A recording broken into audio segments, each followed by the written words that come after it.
얼마 전에 윤여정 배우님께서 돌아가신 증조할머니를 너무 뵙고 싶은데 나중에 죽어서 어떤 모 과학자님은 영혼이 없다. 과학적으로 영혼이 없다고 하더라. 그래서 너무 아쉽다 이런 말을 하셨어요. 그리고 나서는 이제 저희 구독자분들께서 영혼이 진짜 없냐. 저희 신앙인들에게는 되게 중요한 문제잖아요. 이런 질문을 많이 주셔서 이 질문을 하게 됐는데 그런데 종교가 말하는 그 영혼까지 없다고 과학이 얘기하는 건 그건 선을 넘는 겁니다. 먼저 죽은 분들, 너무 간절히 보고 싶은 분들 못 만나나요? 영혼이 없으면? 아니요. 어떻게 가능한가?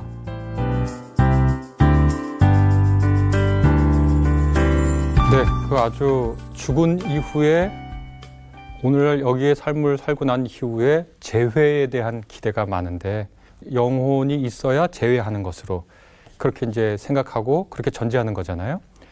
거기에 대해서 제가 성서와 기독교 역사의 영혼에 관련된 이야기를 좀 들어보겠습니다. 과학 이야기를 조금 시작하려고 하는데요. 과학이 알려주는 우주의 크기는 정말 놀랍기 그지없죠. 뭐 우리 머릿속으로 상상이 안 되는 정도의 크기죠, 우주가. 그런데 제가 이 우주와 태양계와 이 지구를 볼 때 다른 사람들하고 똑같이 놀라는 게 뭐냐면 이 우주에 질서가 있다는 거고 이 질서를 우리가 알 수 있다는 거고 이 질서를 표현할 수 있다는 게 정말 놀라운 것 같아요. 특별히 수학의 언어로 이 질서를 표현할 수 있다는 게 너무 놀랍고 그것만이 아니라 이 지구에 생명이 탄생하고 생명 중에서도 의식을 가진 의식 가운데서도 바로 인간과 같이 매우 놀라운 지적 능력, 도덕적 감수성, 자유의지라고 하는 도덕적 능력을 갖춘 인간을 보고 진짜 경탄하게 되는 것 같아요. 이 지구상에서 인간이라고 하는 이 지적 능력, 도덕적 능력 이런 걸 갖고 있는 존재를 보면 동물과 특별히 구별되는 영혼이라는 것이 있는가라고 자연스럽게 이제 묻게 됩니다. 그리고 인간의 독특성을 강조하기 위해서 인간이 가진 지적 능력, 도덕적 능력, 자유의지 이런 것들을 보고 동물하고 인간은 확실히 다르다. 이런 주장이 예전부터 아주 굳건히 특별히 서양 세계에서는 있어 왔습니다. 예를 들면 지적 능력 같은 경우에요. 우리가 이제 흔히 인간은 이성적 문화적 학습을 하고 동물들은 본능에 따라 학습한다. 굉장히 인간이 뛰어난 능력을 갖고 있고 이 뛰어난 능력은 영혼이라고 하는 것을 인간이 갖고 있기 때문이다. 이렇게 얘기를 합니다. 근데 오늘날 생물학자들한테 물어보면 동물들도 문화적 학습을 한다고 그렇게 얘기를 해요. 뭐 단순히 짝짓기뿐만 아니라 어떤 포식자를 어떻게 피해야 하는 것에 대한 지식, 잠자리를 꾸미는 지식 이런 것들을 사회적 학습을 한다고 해요. 제가 이걸 찾아볼 때 제일 재밌었던 게 뭐냐면 까마귀들인데 이 까마귀들이 신호등 보는 법을 배운 거예요. 까마귀들이 있다가 빨간불이 켜지면 자동차들이 다 선 줄 알고 천천히 내려가서 유유히 먹고 다 먹고 나서 빨간불 다시 들어올 때 되면 날아간다는 거예요. 그러니까 동물들도 사회적 학습을 한다라는 겁니다.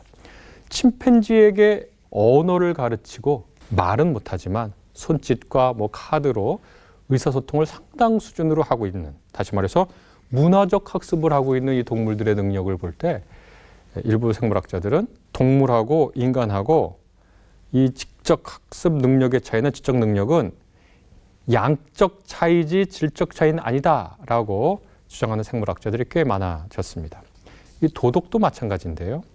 동물들은 본능에 따라 행동하기 때문에 선악이 없죠. 그런데 인간은 선과 악을 판단해서 행동하니까 이것은 인간이 특별한 도덕적 능력을 갖는 영혼의 존재 때문이다. 이렇게 주장을 많이들 해왔죠. 다윈도요. 다른 동물에게는 찾을 수 없는 것이 인간이 가지고 있는 도덕성이라고 얘기를 하는데 요즘 생물학자들은 또 그것과 반대되는 이야기들을 합니다. 우리가 말하는 도덕적 감수성, 다시 말해서 친사회적 이타성을 동물들도 가지고 있다라는 겁니다.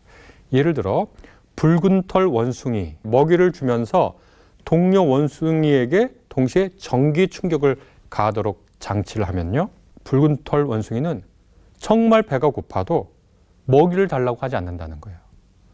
내가 먹이를 달라고 신호를 보내면 먹이가 오지만 동시에 내 동료가 고통을 받는 현장을 보고 인과관계를 보고서 배가 고파도 참는 거예요. 그리고 어떤 한 관찰은 동물이 공정에 대한 관념도 갖고 있다라는 겁니다. 예를 들면 그것도 원숭이를 대상으로 하는 실험인데요. 처음에는 이 두 원숭이가 서로 마주 볼 수 있는 환경에 놔두고요.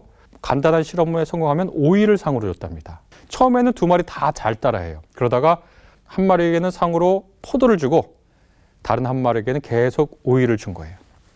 그랬더니 오이를 상으로 받은 원숭이는 포도를 상으로 받은 원숭이를 보더니 자기가 상으로 받은 오이를 집어던지고 포도를 달라고 아주 난리를 친 거예요. 이 원숭이는 분노를 참지 못하고 격렬하게 항의하기까지도 했거든요. 공정성에 대한 감각이 있는 거죠. 그래서 이 생물학자들은 인간이나 동물이나 모두 두뇌 호르몬인 옥시토신이라고 하는 생리 현상이 있는데 이것이 사회성을 가능케 하고 도덕성을 만들어내는 허브라고 인간이 가진 도덕성도 뇌와 뇌의 호르몬의 영향으로 설명합니다. 그런데 예전에는 인간의 지적 독특성, 우월성, 질적 차이, 도덕과 자유의지의 동물과의 질적 차이, 우월성 이것을 영혼의 존재로 설명했는데 오늘날의 생물학자들이 이런 실험을 통해서 둘은 양적 차이일 뿐이다 이렇게 얘기하니까 굳이 영혼을 상정하지 않고도 인간의 행동을 설명할 수가 있게 됐어요. 그러니까 영혼이라는 것은 입증할 이유도 없고 입증할 필요도 없는 거죠. 영혼이란 존재를 가정하지 않고도 인간의 지적 능력, 도덕적 능력, 자유의지를 설명할 수 있다고 여기게 된 거죠. 물론 여기에 대한 반론도 있습니다. 정말 인간과 동물 사이의 지적 능력, 도덕적 능력, 자유의지가 양적인 차이일 뿐이냐, 질적 차이가 아니냐 이렇게 물어볼 수 있거든요. 예를 들면 우리가 공중에 폴짝 뛸 수는 있죠. 그런데 새처럼 날지 못합니다. 우리가 폴짝 공중에 잠깐 떠 있는 것하고 새가 하늘을 나는 것하고 질적 차이입니까? 양적 차이입니까? 그것은 질적 차이입니다. 이런 생물학자들이 있는 반면에 언어학자들은 인간이 가진 그 정교한 언어의 능력을 동물의 의사소통 능력하고 헛갈리면 안 된다는 거예요. 완전한 질적 차이가 있다고 언어학자들은 줄기차게 주장합니다. 사실 저 개인적으로는 언어학자들이 더 설득력 있다고 볼 수도 있는데 물론 이제 반대일 수도 있는데요. 어느 정도를 언어로 볼지는 모르겠는데 의사소통하는 능력을 언어의 큰 범위로 보는 것 같은데 언어학자들이 보는 인간의 언어는요. 아주 면밀히 관찰했을 테니까 동물의 언어하고는 우리가 폴짝 공중에 뛰는 거랑 새가 나는 것과 정도의 차이가 있다고 생각하는 거거든요. 그것은 언어를 깊이 연구한 사람들의 일종의 결론 같습니다. 또 아리스토텔레스의 니코마코스의 윤리학이나 이후에 맹자나 묵자, 인간의 도덕성을 개발해온 아주 유구한 오늘날에도 뭐 어떤 문제를 두고 치열하고 아주 정밀하게 논의하는 도덕적 논증과 저런 동물의 이타성, 뇌 호르몬의 분비가 과연 인간이 지금 벌이고 있는 이 도덕적, 윤리적 논증과 토의의 수준과 동일한 것이냐 이렇게 얘기할 때 적지 않은 윤리학자들은 그건 인간의 윤리적 그 감수성을 너무 폄훼한 것이다. 이렇게 얘기할 가능성도 상당히 있겠습니다. 자, 그러면 제가 이미 얘기했듯이 인간이 가진 이 지적, 도덕적, 자유의지의 능력을 과거 서양 세계에서는 영혼의 개념으로 설명했습니다. 그런데 오늘날의 생물학에서는 그것을 희석하고 있는데 이 영혼을 성서와 기독교 전통에서는 어떻게 얘기하고 다루고 있는가? 그 답을 이제 해야 되겠죠. 한마디로 얘기하면요. 성서와 기독교 역사에서 이 영혼이라고 하는 주제는 매우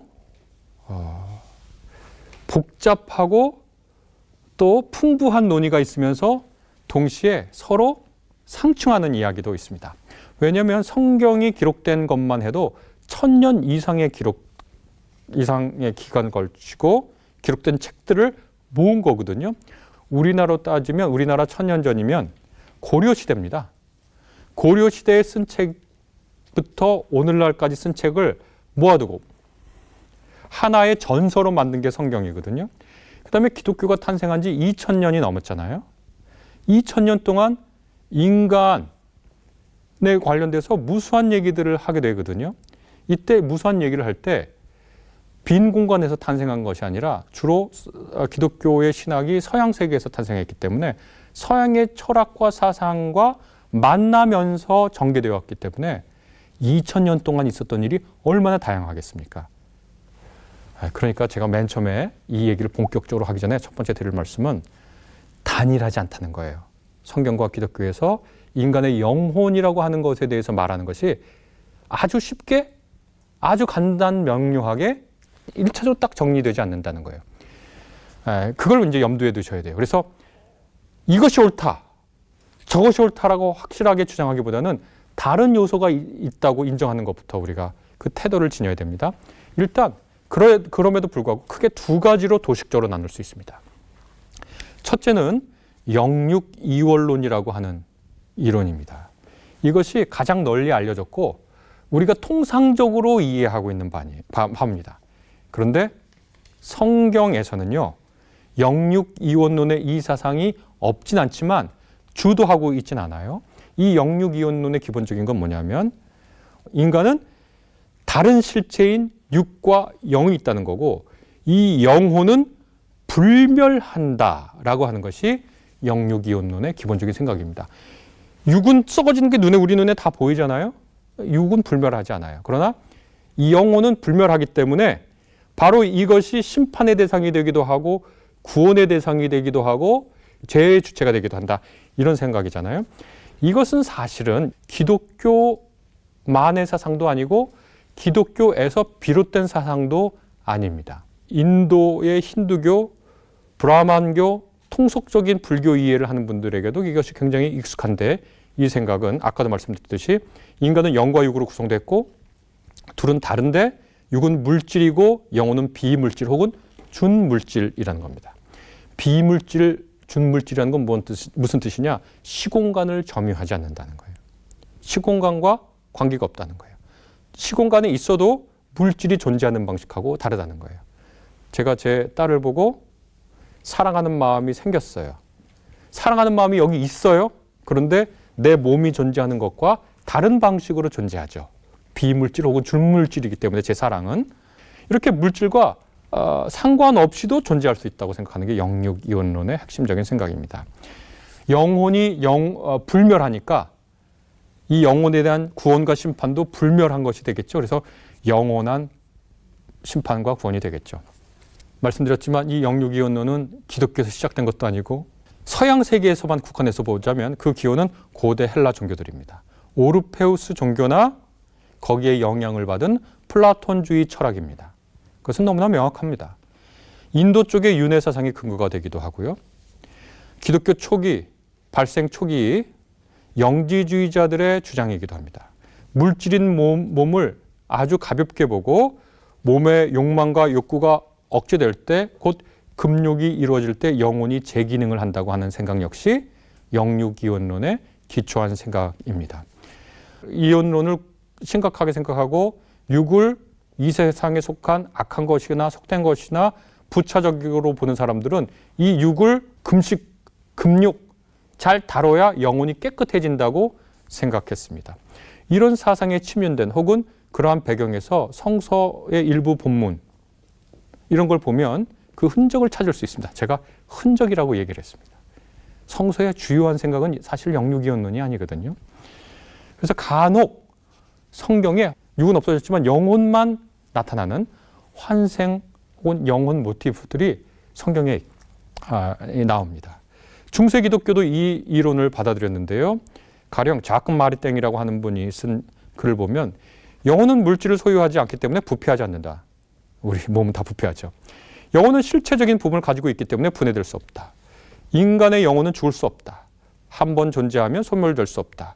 그것은 필연적으로 영혼이 존재하며 무한히 존속한다. 이런 이야기들입니다. 그래서 고대 헬라 철학, 종교는 물론이고 그 이전에도 물론 추적할 수 있지만요. 다른 문화권에서도 있지만 이 영육이원론은 중세 기독교 또 서양의 근대 철학에서도 이런 것들을 받아들였거든요. 그래서 우리가 아는 유명한 데카르트 뭐 이런 분들도 인간에게는 영혼과 육체가 있고 이 둘을 연결하는 것이 손과 선이라고 하는 것이 있다라고 이제 얘기하는데 손과 선이라는 건 존재하지 않죠.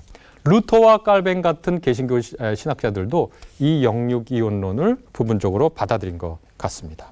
현대에 들어와서 이런 견해는 과학뿐만 아니라 인문학 영역에서도 비판받는데요. 아까도 말씀드렸듯이 과학자들은 영혼을 가정하지 않고도 인간의 지성, 도덕성, 자유의지를 설명할 수 있다고 얘기하니까요. 그 가설이 필요 없다는 거예요. 이 영육이혼론은 성경에서 그것이 흔적이 보이지만 혹은 그런 생각이 성서의 주요한 표현입니까? 라고 물어보면 그렇지 않다고 대답하는 성서학자들이 다수를 점할 겁니다. 성경은 어떻게 말하는가? 일단 구약에서 주로 영혼으로 번역되는 히브리어는 네페시라고 하는 건데요. 거두절미하고 이 히브리어는 몸과 분리된 영혼을 가리키는 걸로 거의 사용되지 않습니다. 이것은 눈에 보이는 살아있는 생명체를 가리켜요. 히브리어 네페시에는요, 영과 육의 대척점으로서의 영이 아닙니다. 영혼으로 주로 번역하는 헬라어 역시 푸시케인데 이 푸시케 역시 인간 전체를 가리키거나 또 사르스라고 하는 헬라어가 있는데 이것은 문자 그대로 번역하면 이 살, 육이란 뜻이거든요. 근데 이 단어도 인간 전체를 가리키기도 했거든요. 그래서 크게 보면 구약과 신약의 네페시나 푸시케는 영육이원론의 함의를 좀처럼 띄지 않습니다. 바울 서신에 육과 영을 대조하는데 이것은 물질의 몸과 비물질의 영혼을 대조하는 게 아닙니다. 인간의 죄성 혹은 이기적 삶의 성향과 하나님의 은혜의 지배 아래에 있는 인간의 상태를 대조하는 거예요. 마태복음 10장 28절에는 이렇게 나와요. 그리고 몸은 죽일지라도 영혼은 죽이지 못하는 일을 두려워하지 말고 영혼도 몸도 둘 다 지옥에 던져서 멸망시킬 수 있는 분을 두려워하라.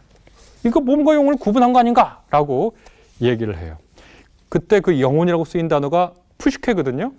근데 이 푸시케를 마태복음서에 찾아보잖아요.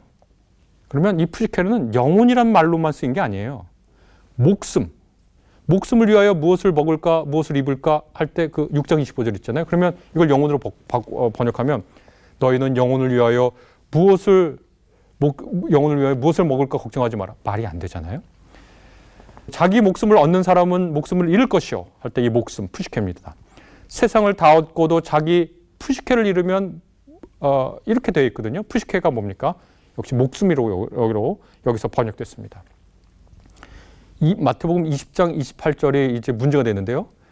여기서 인자가 자기 목숨을 많은 사람의 대속물로, 그러니까 예수께서 목숨을 잃으신 거잖아요. 근데 이것을 영혼으로 번역하면 예수께서 자기 영혼을 잃으신 게 되잖아요. 예수께서 영혼을 잃으셨다는 게 신학적으로 말이 안 되죠. 이 푸시케는 또 마음으로 번역되기도 했거든요. 11장 29절에 너희 마음이 쉼을 얻으리라 할 때 그 마음으로 번역된 게 푸시케입니다. 영혼이 아닙니다. 내 마음에 기뻐하는 자 12장 18절 내 마음이 괴로워 죽을 지경이다 26장 38절 이렇게 푸시케가 영혼이라고 하는 걸로 번역된 것이 아닙니다. 그냥 푸시케는 기본적으로 목숨이란 뜻이고 한 사람 전체를 얘기하고 동물적 삶과 비견해서 단순히 먹고 그냥 배설하고 이렇게 사는 동물적 삶과 대비되는 진실한 삶, 참되게 살아가는 삶을 나타내고자 할 때 이 푸시케를 사용하거든요.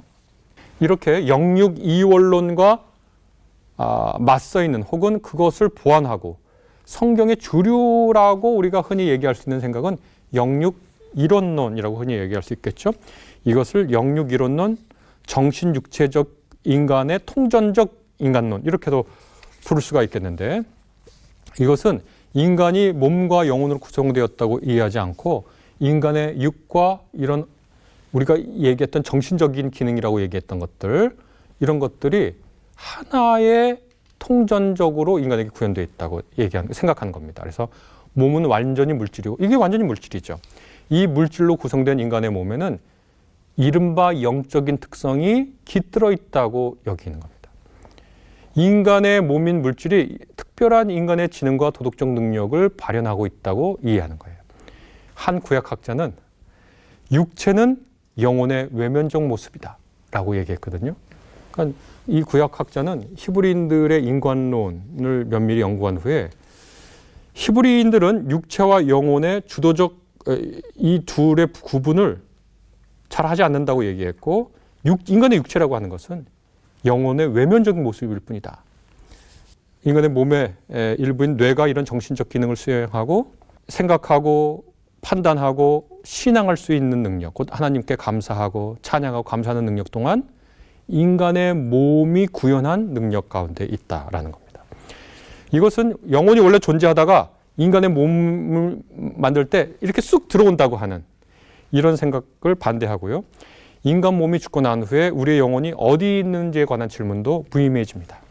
인간의 몸이 죽으면 부활 때 하나님이 부활체를 선사하시면서 부활하는 것이지 영혼이 몸을 떠난 영혼이 따로 이렇게 있다가 어디에 어떻게 존재하는지 이런 것들에 대한 관심이 없는 것입니다. 누군가 죽고 난 후 부활하는 그 시간이 당사자에게는 즉시일 수 있죠. 영육이혼론에 비해 이 견해는 영육이론론 혹은 정신육체 단일론이라고 제가 아까 말씀드렸습니다. 조심할 건 하나 있습니다. 뭐냐면 이런 사상에서도 인간의 모든 것이 다 육체로 환원된다고 생각하지는 않거든요. 물질과 물질이 만나고 인간의 형상대로 태어날 때 이 인간의 형상은 물질 이상의 것을 늘 띠기 마련입니다. 그래서 인간 존재는 영과 육이 분리된 실체로 각각 존재하기보다는 하나로 뭉쳐서 인간의 독특성을 구현하는데, 그래서 요즘 철학에서 어떻게 하는지 제가 철학자한테 물어보니까 이렇게 인간의 독특한 특성을 구현하는 것을 자아라고 부른다든가 의지라고 부른다든가 절대적 주체라는 말을 쓴다든가 권력 의지라고 한다든가 최근에는 인격이라는 말로 영혼으로 우리가 돌렸던 그 기능들을 설명한다고 얘기합니다. 그럼 기독교에서는 이 인격이나 무슨 뭐 절대적 주체, 권력 의지라고 말하는 걸 뭐라고 얘기하나? 인간의 독특성을 어떻게 얘기하냐? 그건 너무 간단합니다. 하나님의 형상이라고 부릅니다. 다른 여타의 동물과는 달리 하나님의 이미지를 가지고 있는 인간은 하나님과 더불어 사는 능력도 있고 하나님을 대신해서 이 땅을 그분의 뜻이 구현되는 세상으로 만드는 능력이 있고 그분과 소통하는 능력이 있고 그 능력에서 비롯되는 뛰어난 지적 능력, 높은 도덕적, 윤리적 추론, 그리고 실행, 그리고 자기가 선과 앞에서 선택할 수 있는 의지적 용기, 이런 것들을 갖고 있는 그 원천이 뭐냐?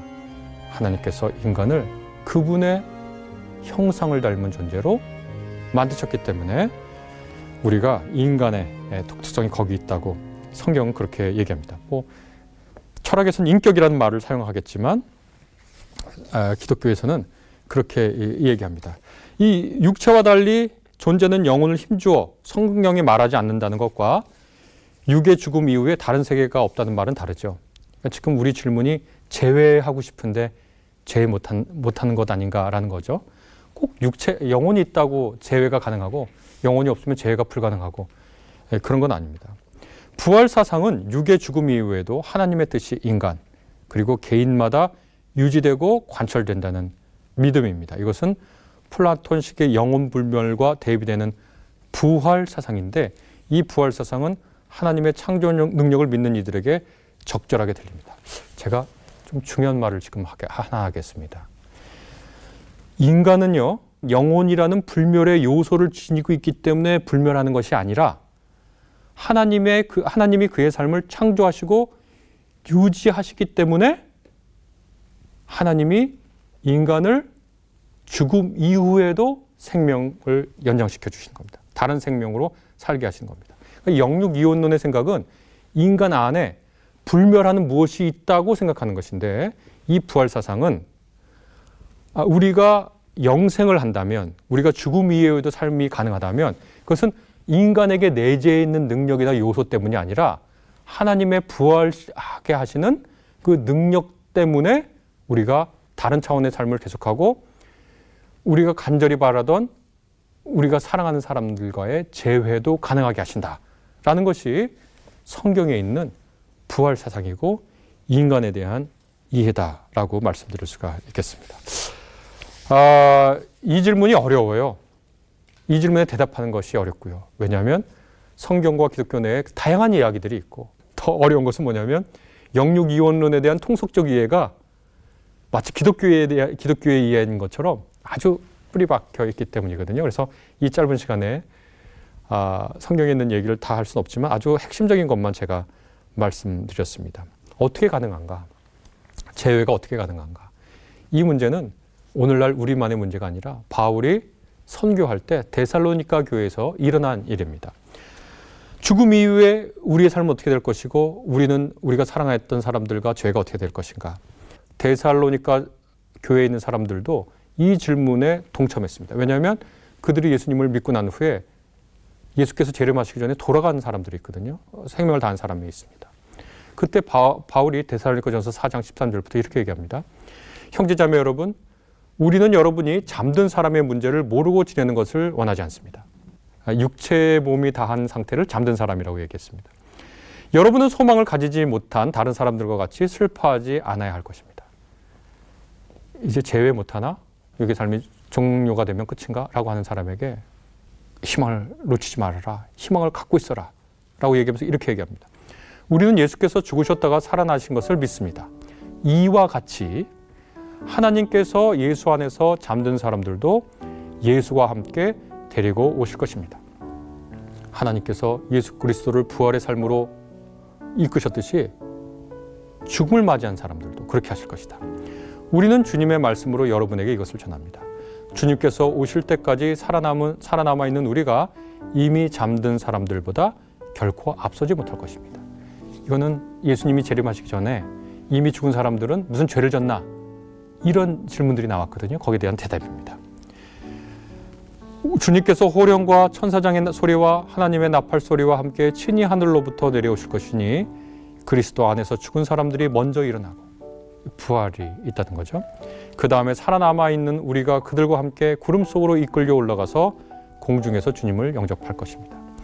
여기서 중요한 것은 부활이 영원히 존재하는 것을 깨우는 것이 아니라 하나님의 능력으로 우리가 예수 그리스도와 이미 우리 전에 잠든 사람들과의 재회가 마련되어 있다는 거죠. 데살로니가전서 4장에 있는 이 말씀은 재회와 재림 전에 죽은 사람들의 문제에 대해서 바울이 부활 사상으로 간명하게 대답하고 있다. 그래서 그 질문, 먼저 죽은 분들, 너무 간절히 보고 싶은 분들 못 만나나요? 영혼이 없으면? 아니요. 기독교 사상은 인간 안에 불멸하는 요소가 있어서 그 불멸하는 영혼 덕분에 그리운 누군가 제외할 수 있는 기회가 제공되는 것이 아니라 죽은 가운데서도 죽은 사람을 일으키시는 하나님의 부활 능력을 통해서 그분의 사랑과 자비를 통해서 우리가 사랑하는 사람과 제외하는 기회를 우리에게 마련해 주신다. 그렇게 답변할 수 있겠습니다.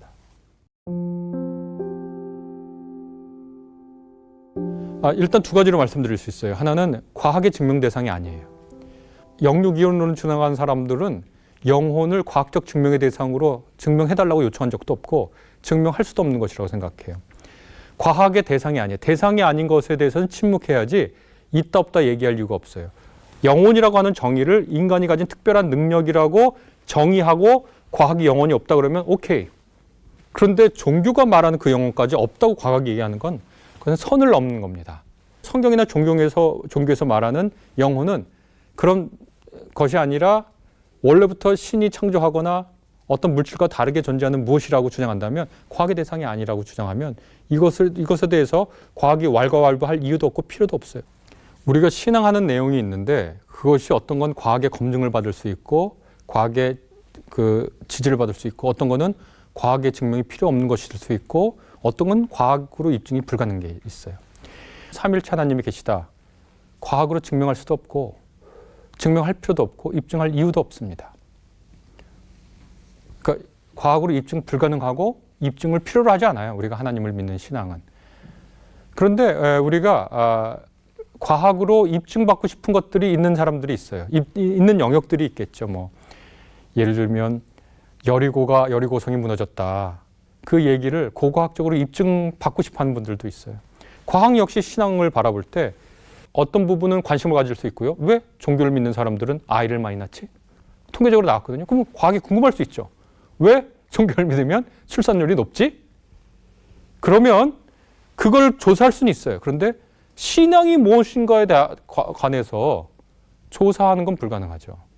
나는 하나님께서 이 세상을 창조하실 때 그 근원에 사랑이 있다고 나는 신앙합니다. 저는 그렇게 믿습니다. 이 우주의 근원에 생명을 낳고 의식을 낳는 사랑이 근원이라고 저는 믿거든요.